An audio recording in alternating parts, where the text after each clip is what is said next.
নবী নূহ আলাইহিসসালামের পুত্র শামের বংশধররা পৃথিবীতে পাহাড় কেটে আকাশ ছোঁয়া উঁচু উঁচু ইমারত তৈরি করেছিল। নিজেদের শক্তি, প্রযুক্তি এবং ক্ষমতার অহংকারে অন্ধ হয়ে পড়েছিল সেই জাতি। পবিত্র কুরআনে সেই জাতির এক নেতার কথা উল্লেখ করে আল্লাহ তাআলা বলেন, আমাদের চেয়ে শক্তিশালী আর কে আছে? একদিন সেই জাতির নেতার এই অহংকারপূর্ণ কথা শুনে এক বিদেশি অতিথি আপত্তি জানিয়ে বলল, ভুলে যাবেন না, আপনাদের পূর্বপুরুষ নূহ আলাইহিসসালামের দোয়ার বরকতেই আপনারা আল্লাহর এইসব নেয়ামত পেয়েছেন। আজ আপনারা উঁচু উঁচু ইমারত বানাচ্ছেন। আল্লাহ আপনাদের শারীরিক ও মানসিক শক্তি দিয়েছেন, তাই আল্লাহর প্রতি কৃতজ্ঞ হওয়া উচিত। সমালোচনা সহ্য করতে না পেরে অহংকারে অন্ধ সেই জাতির নেতা সঙ্গে সঙ্গে আদেশ দিল ওই বিদেশি অতিথির হাত পা বেঁধে ফেলতে। তারপর তাকে মরুভূমির মাঝখানে ফেলে দিতে বলল। সে বলল, দেখি আগামী 3 দিনের মরুঝড়ে তোমার আল্লাহ তোমাকে সাহায্য করে কিনা।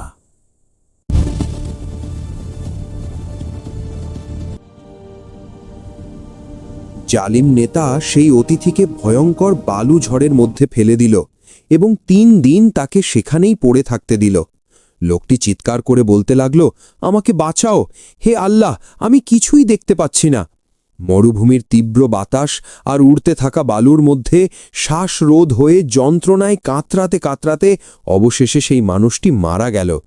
আশ্চর্যের বিষয় হল, একই ঝড়ে সেই নেতার সামান্যও ক্ষতি হয়নি, বরং সে নিষ্ঠুর আনন্দে বলল, এই বাতাস আমাদের দাস। আজ জাতির শারীরিক ও মানসিক শক্তি সম্পর্কে ইতিহাস থেকে জানা যায়, যখন পুরো পৃথিবী আসমানি গজবে পানির নিচে ডুবে যাচ্ছিল, তখন নৌকায় বসে নবী নূহ আলাইহিসসালাম তার অবাধ্য ছেলেকে ডেকে বলছিলেন, বাবা, আল্লাহর ওপর ঈমান আনো এবং নৌকায় উঠে পড়ো। আজ পুরো পৃথিবী ডুবে যাবে, কেউ বাঁচবে না। কিন্তু তার ছেলে বলল, তোমার আল্লাহ এবং তার নৌকার কোনো প্রয়োজন নেই। আমি উঁচুতে আছি, এই ঝড় আমার কিছুই করতে পারবে না।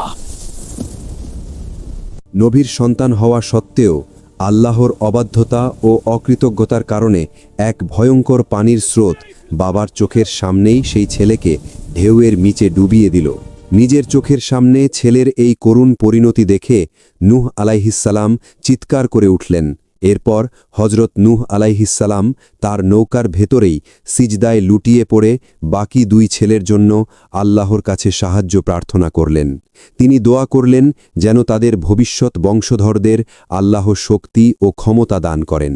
আল্লাহ তাআলা হজরত নূহ আলাইহিসসালামের দোয়া কবুল করলেন এবং নৌকায় আশ্রয় নেওয়া তার ছোট ছেলে শামের বংশধরদের অত্যন্ত শক্তিশালী করে পৃথিবীতে প্রতিষ্ঠিত করলেন। আজকের ইয়েমেন ও ওমানের মাঝখানে অবস্থিত আহকাফ অঞ্চলে বসবাসকারী সেই অত্যন্ত শক্তিশালী আদ জাতি ভুলে গিয়েছিল যে তাদের শারীরিক ও মানসিক শক্তির প্রকৃত উৎস ছিল আল্লাহর দয়া ও রহমত, যা নবী নূহ আলাইহিসসালামের দোয়ার বরকতে তারা পেয়েছিল।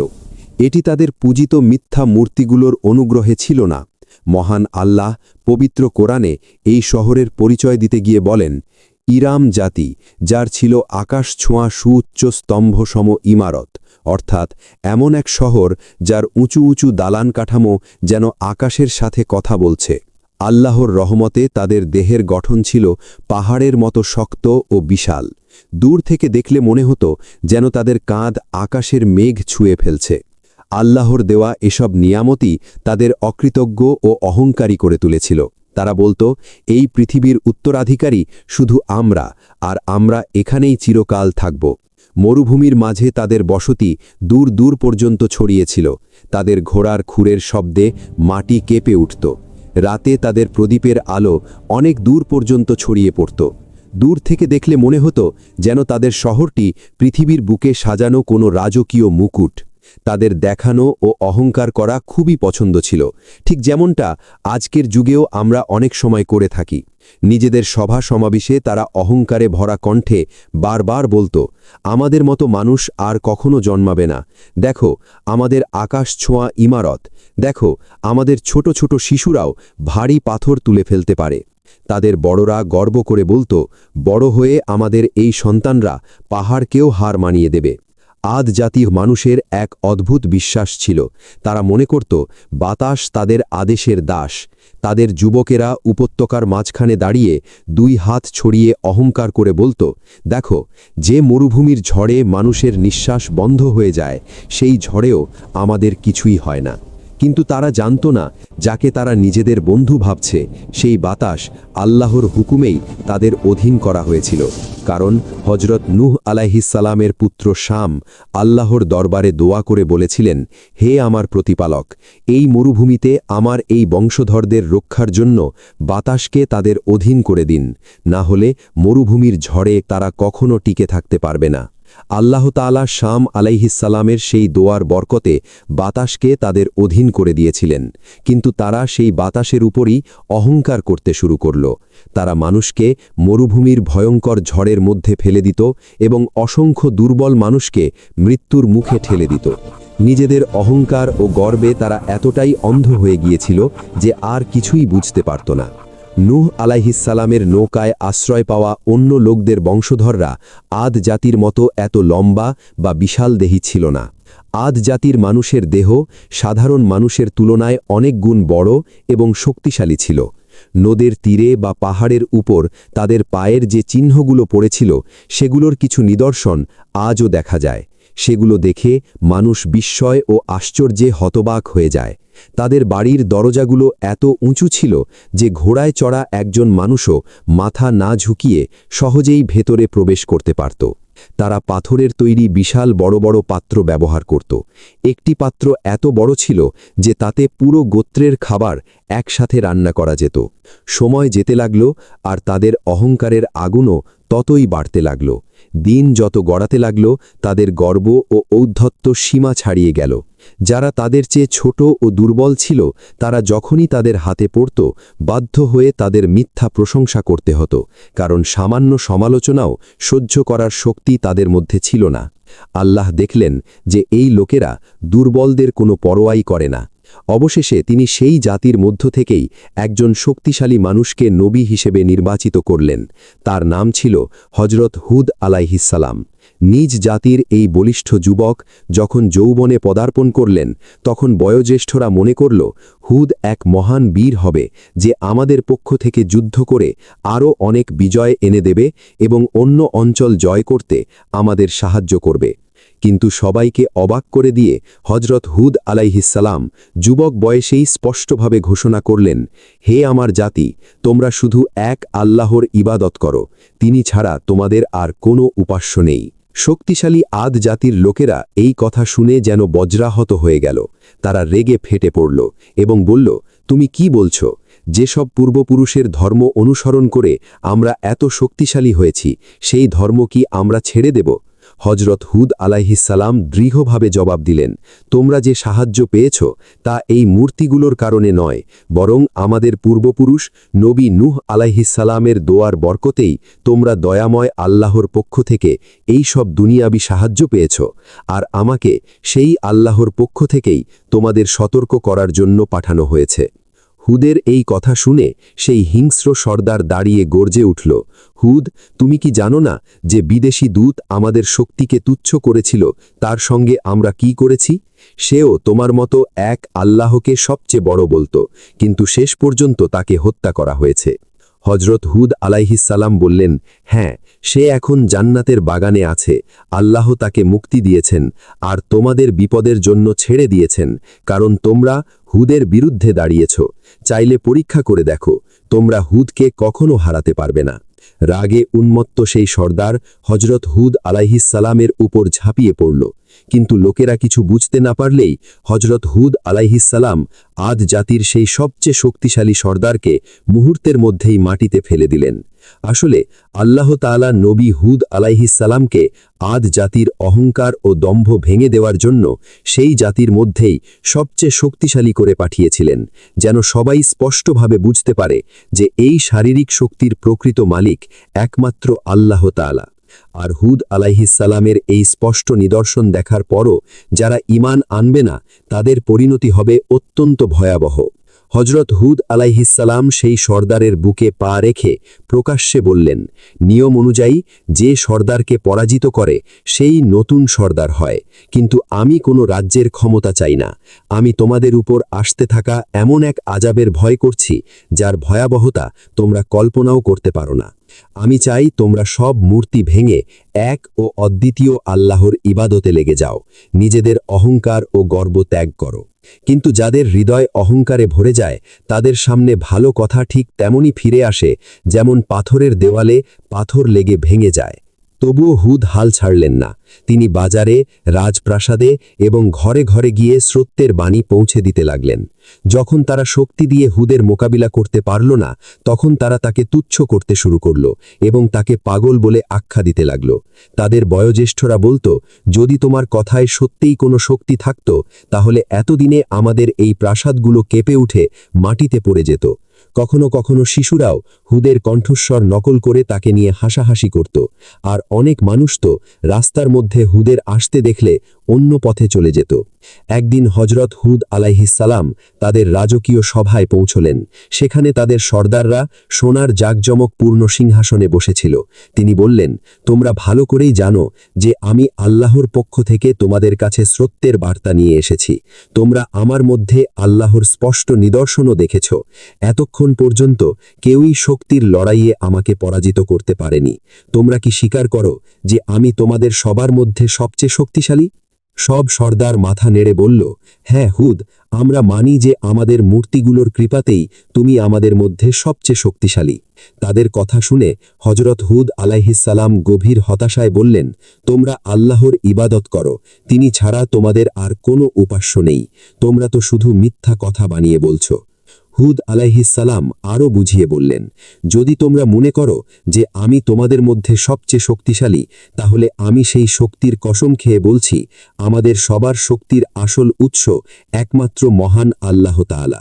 যদি তোমরা আমার কথা শুনে নিজেদের অহংকার, দম্ভ এবং জুলুম ত্যাগ না করো, তাহলে তিনি তোমাদের ধ্বংসের জন্য এক ভয়ঙ্কর ও বিধ্বংসী ঝড় পাঠাবেন। আদ জাতির সর্দার ও বয়োজ্যেষ্ঠরা হাসতে হাসতে নবী হুদকে বলল, হুদ, যে বাতাস আমাদের ইশারায় চলে সেই বাতাস দিয়েই তুমি আমাদের ধ্বংসের ভয় দেখাচ্ছ। যদি সেই আযাব এসেও যায়, আমরা আমাদের শক্তি দিয়ে তার মোকাবিলা করব। তাদের এই অহংকারপূর্ণ কথা শুনে আল্লাহ রাব্বুল আলামিন তাদের উপত্যকায় এক অদ্ভুত ও ভয়ঙ্কর দৃশ্য দেখালেন। রাতের আকাশে এক গভীর ও ভীতিকর গর্জন শোনা যেতে লাগল। সেই শব্দ না ছিল মেঘের গর্জনের মতো, না বজ্রপাতের শব্দের মতো। যারা উপত্যকায় দাঁড়িয়েছিল তাদের মনে হতে লাগল যেন দূর কোথাও থেকে কোনো অদৃশ্য শক্তি তাদের ডাকছে। যদিও এক দুজন মানুষ ভয় পেয়ে গিয়েছিল, কিন্তু অধিকাংশ মানুষ সেই শব্দ শুনে বলল, ভয় পাওয়ার কিছু নেই, এসব তো পাহাড়ের পাশ দিয়ে বয়ে যাওয়া বাতাসের শব্দ, এসব তো আমাদের দেবতাদের রহমত। তখন হজরত হুদ আলাইসাল্লাম বললেন, এটি কোনো রহমতের আহ্বান নয়, এটি একটি ভয়ঙ্কর সতর্কবার্তা। দ্বিতীয় রাতে মাটি হালকা কেঁপে উঠল, কিন্তু সেই সামান্য কম্পন দেখেও আদ জাতি হেসে বলল, দেখো, আমাদের শক্তি দেখে মাটিও কেঁপে উঠছে। কিন্তু তারা জানত না এটি ছিল পৃথিবীর শেষ সতর্কবার্তা। অবশেষে আল্লাহ চূড়ান্ত সিদ্ধান্ত এসে গেল। প্রথমে তাদের ওপর ভয়ঙ্কর খরা নেমে এলো। তাদের সম্পূর্ণ ধ্বংস করার আগে মহান আল্লাহ শেষ সুযোগ হিসেবে টানা ৩ বছর তাদের ওপর এক ফোঁটা বৃষ্টিও বর্ষণ করলেন না। নদী নালা সব শুকিয়ে গেল, কূপগুলো পুরোপুরি পানিশূন্য হয়ে পড়ল, মাটি ফেটে পাথরের মতো শক্ত হয়ে গেল। মানুষ দীর্ঘশ্বাস ফেলে আকাশের দিকে তাকিয়ে থাকত কখন বৃষ্টি আসবে, কিন্তু আকাশ থেকে কোনো উত্তর আসত না। চারদিকে এক ভয়ঙ্কর নীরবতা নেমে এলো। একদিন হজরত হুদ আলাইসাল্লাম সেই অহংকারী সর্দারকে তৃষ্ণায় কাতর দেখে বললেন, তোমার কি সেই নিরপরাধ মানুষের কথা মনে আছে যাকে মরুভূমিতে ফেলে দেওয়া হয়েছিল? কিন্তু তারা বলল, এ তো ছোট একটা সমস্যা, আমরা তো শক্তিশালী মানুষ। হজরত হুদ আলাইসাল্লাম বুঝে গেলেন এরা ধ্বংস সামনে না দেখা পর্যন্ত ঈমান আনবে না। মহান আল্লাহ দ্বিতীয় বছরেও তাদের উপর সেই খরা বজায় রাখলেন। তৃষ্ণায় তাদের ঠোঁট শুকিয়ে গেল। রাগ ও অসহায়তায় তারা খালি ঘড়া দেয়ালে আছড়ে ভেঙে ফেলতে লাগল। পানির অভাবে পশুরা মাটিতে লুটিয়ে লুটিয়ে মরতে লাগল, তবুও তারা ঈমান আনল না। অহংকারী জাতি বলতে লাগল, কেউ আমাদের নত করার শক্তি রাখে না। আর যখন তৃতীয় বছরেও খরা চলতে থাকল, তখন আদ জাতির ভূমি থেকে সেই হাসি, সেই অহংকার আর সেই উচ্চ গর্জন পুরোপুরি হারিয়ে গেল। যে আওয়াজ একসময় আকাশকে চ্যালেঞ্জ করত, যে হাতগুলো একসময় মরুভূমিতে নিরপরাধ মানুষের গলা চেপে ধরত, সেই হাতগুলো আজ এক ফোঁটা পানির জন্য কাঁপতে লাগল। অবশেষে যখন আল্লাহ চূড়ান্ত সিদ্ধান্ত হয়ে গেল, তখন মানুষ হজরত হুদ আলাইহিসসালামের কাছে এলো। তাদের দেখে তিনি আর চোখের পানি ফেললেন না। তিনি শুধু বললেন, এখন আযাবের সময় খুব কাছাকাছি এসে গেছে। যদি তোমাদের সঙ্গে সঙ্গে শাস্তি দিয়ে ধ্বংস করে দেওয়া হতো, তাহলে তা ন্যায় বিচারের পরিপন্থী হতো। তাই মহান আল্লাহ তোমাদের ধীরে ধীরে সেই কষ্টই দিয়েছেন যা তোমরা যুগের পর যুগ দুর্বলদের ওপর চাপিয়ে দিয়েছ। এরপর একদিন আকাশে 3টি মেঘ দেখা গেল, একটি লাল, একটি সাদা এবং একটি কালো। এই 3টি মেঘ দেখে আদ জাতি আবারও বিভ্রান্ত হয়ে বলল, আমাদের তোমাদের আল্লাহর কোনো সাহায্যের দরকার নেই। দেখো, আমাদের দেবতাদের কৃপায় আকাশে মেঘ জমেছে। হজরত হুদ আলাইহিসসালাম তাদের কথার কোনো জবাব দিলেন না, বরং তিনি সেই স্থান ছেড়ে চলে যাওয়ার প্রস্তুতি নিতে লাগলেন। তখন আকাশ থেকে এক ফেরেশতা ঘোষণা করলেন, হে আদ জাতি, এই 3টি মেঘের মধ্যে থেকে তোমরা যেটি ইচ্ছা নির্বাচন করো। তাদের সর্দার হেসে বলল, কালো মেঘেই তো পানি থাকে, সেটাই আমাদের জন্য রহমত। কিন্তু তারা জানত না, সেই মেঘে রহমত নয়, তাদের ধ্বংস লুকিয়ে আছে। মুহূর্তের মধ্যে আকাশ কালো হয়ে গেল, বাতাস বরফের মতো ঠান্ডা হয়ে উঠল। বৃষ্টি আসবে মনে করে মানুষ আনন্দে নাচতে লাগল। তারা চিৎকার করে বলল, দেখো হুদ, বৃষ্টি এসে গেছে, আর তুমি আমাদের মধ্যে নেই। কিন্তু সেটা বৃষ্টি ছিল না, সেটি ছিল আযাবের ঝড়। যে বাতাসের ওপর নিয়ন্ত্রণ থাকার অহংকার তারা করত, সেই ভয়ঙ্কর বাতাসের প্রথম ঝাপটা এসে পৌঁছাল। ধুলো, বালু আর পাথর মুহূর্তের মধ্যে আকাশে উড়তে লাগল। প্রতিটি ঝাপটায় তাদের মনে হতে লাগল যেন এই বাতাস পৃথিবী থেকে তাদের অস্তিত্ব মুছে দিচ্ছে। তারপর দ্বিতীয় ঝাপটা এলো। বিশাল বড় বড় গাছ শিকড় সহ উপড়ে পড়ে গেল। পশু পাখিরা বাতাসে ছিটকে পড়তে লাগল। তাদের দেবতাদের মূর্তিগুলো, যেগুলো নিয়ে তারা এত গর্ব করত, তাদের সাজানো বাগান আর বিশাল শহর, সব কিছুই খড়কুটোর মতো বাতাসে ছড়িয়ে পড়তে লাগল। সেই ভয়ঙ্কর ঝড় সেই শিশুটিকেও ছিনিয়ে নিল, যাকে তার মা বুকের সাথে শক্ত করে ধরে রেখেছিল। ঠিক যেমনভাবে তারা অহংকার আর দম্ভে অন্ধ হয়ে নিরপরাধ মানুষদের বালুঝড়ের মধ্যে মরার জন্য ফেলে দিত। তারা চিৎকার করে উঠল, কিন্তু ঝড়ের গর্জন তাদের চিৎকারের চেয়েও অনেক বেশি ভয়ঙ্কর। তারপর বাতাসের তৃতীয় ঝাপটা এলো, আর মানুষ খড়কুটোর মতো আকাশে উড়ে যেতে লাগল। যে বিশাল আকাশ ছোঁয়া ইমারতগুলো নিয়ে তারা এত গর্ব করত, যেগুলো যেন আকাশের সঙ্গে প্রতিযোগিতা করত, মুহূর্তের মধ্যেই বালুঝড়ের মধ্যে হারিয়ে গেল। আকাশ গর্জন করতে লাগল, আর জমিন কাঁপতে লাগল। মহান আল্লাহ সেই বাতাসের ঝাপটাগুলো দিয়েই, যেগুলোর ওপর তারা অহংকার করত, তাদের বিশাল প্রাসাদ, তাদের সব গৌরব ও ঐশ্বর্যকে ধুলার সঙ্গে মিশিয়ে দিলেন। আল্লাহ কোরআনে বলেন যে আদ জাতিকে এক ভয়ঙ্কর গর্জনকারী ঝড়ের মাধ্যমে ধ্বংস করা হয়েছিল, যা তাদের ওপর টানা 7 রাত এবং 8 দিন ধরে চলেছিল। ঝড় থেমে যাওয়ার পর চারদিকে শুধু নীরবতা নেমে এলো। চারদিকে শুধু বালুর সমুদ্র ছড়িয়েছিল, আর তার ওপর মানুষের লাশ পড়েছিল, যেন উপড়ে পড়া খেজুর গাছের ফাঁপা কাণ্ডের মতো। কিন্তু যারা হজরত হুদ আলাইহিসসালামের কথা বিশ্বাস করেছিল এবং ঈমান এনেছিল, আল্লাহ কেবল তাদেরকেই রক্ষা করেছিলেন। আল্লাহ ঈমানদারদের পাহাড়ের একটি গুহায় নিরাপদ আশ্রয় দিয়েছিলেন। সেখানেই হজরত হুদ আলাইহিসসালাম দোয়া করলেন, হে আমার রব, তুমি অতি দয়ালু, আমাদের সেই পথেই দৃঢ়ভাবে প্রতিষ্ঠিত রাখো যে পথ তোমার দিকে নিয়ে যায়। হুদ আলাইহিসসালাম পাহাড়ের চূড়ায় দাঁড়িয়ে সেই ধ্বংসের দৃশ্য দেখছিলেন। তখন তার চোখ দিয়ে অশ্রু ঝরে পড়ল। এরা তো সেই মানুষ ছিল যারা একদিন অহংকার করে বলতো, আমাদের চেয়ে বেশি শক্তিশালী আর কে আছে? আর সেই বাতাস দিয়েই, যাকে তারা নিজেদের নিয়ন্ত্রণে মনে করত, আল্লাহ তাদের মাটির সঙ্গে মিশিয়ে দিলেন। হজরত হুদ আলাইহিসসালাম তার সঙ্গীদের বললেন, মানুষের জীবনে অন্যদের চেয়ে যে শ্রেষ্ঠত্বই তোমরা পাও না কেন, তার সবই তোমাদের রবের দয়া ও রহমত। মনে রেখো, আল্লাহ দয়া পেয়ে যদি মানুষ অহংকারী হয়ে যায়, তাহলে তার পরিণতি হয় ভয়াবহ ধ্বংস। অহংকার আল্লাহর চাদর, আর আল্লাহ তার চাদরে কারও অংশীদারিত্ব সহ্য করেন না।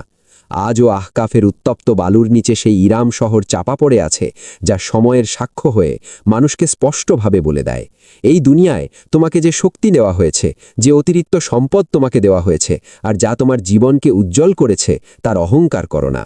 মনে রেখো, আল্লাহ অহংকারীকে সময় দেন, কিন্তু ছেড়ে দেন না।